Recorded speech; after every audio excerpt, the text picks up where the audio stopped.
Hi guys, మరొక previous year క్వశ్చన్తో మీ ముందుకు వచ్చాను. సెట్స్లోని ఈ క్వశ్చన్ స్టార్ట్ చేద్దాం. A equal to some property ఇచ్చాడు, B equal to some property ఇచ్చాడు.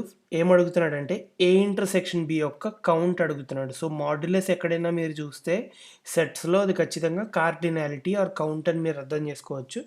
ఓకే, సో ఏలోను బిలోను ఇచ్చిన రెండు కండిషన్స్ని ఇక్కడ రాసుకుంటాను. x² + y² = 25 first condition, x² + 9y² = 144 second condition. Okay, so ఇప్పుడు ఈ రెండు కండిషన్స్ని సాల్వ్ చేస్తే మనకి x, y వాల్యూస్ వస్తాయి. So let's solve it. x² + y² + 8y² అని రాసుకోవచ్చు కదా, దీన్ని 9y²ని 1 + 8 అని రాసుకోవచ్చు ఈక్వల్ టు 144. ఇప్పుడు x² + y² బదులు నేను 25 రీప్లేస్ చేస్తాను. ఇక్కడ 25 + 8y² = 144. 8y² = 144 - 25/8.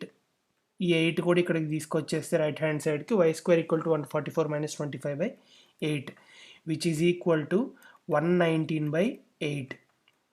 therefore that implies y is equal to ±√119/8. Okay, same ఇప్పుడు y² వాల్యూని తీసుకెళ్ళి ఇక్కడ రీప్లేస్ చేద్దాం. అప్పుడు x² వాల్యూ ఏమొస్తుంది? 25 - 119/8.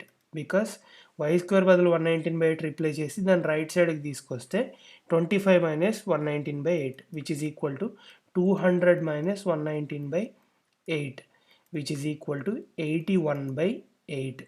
So x value equal to ±81/8. So ఇక్కడ xకి 2 పాసిబుల్ వాల్యూస్ ఉన్నాయి, వైకి 2 పాసిబుల్ వాల్యూస్ ఉన్నాయి. ఫైనల్గా మనకి ఎన్ని కాంబినేషన్స్ వస్తాయి? 2 × 2 4 కాంబినేషన్స్ వస్తాయి x, y వాల్యూస్కి. సో ఈ రెండు సెట్స్లోనూ మనకి కామన్గా ఉండే వాల్యూస్ ఏ ఇంటర్సెక్షన్ బిలో వచ్చే values 4. So third option is the correct option. For more of these problems, please subscribe to my channel. Thank you.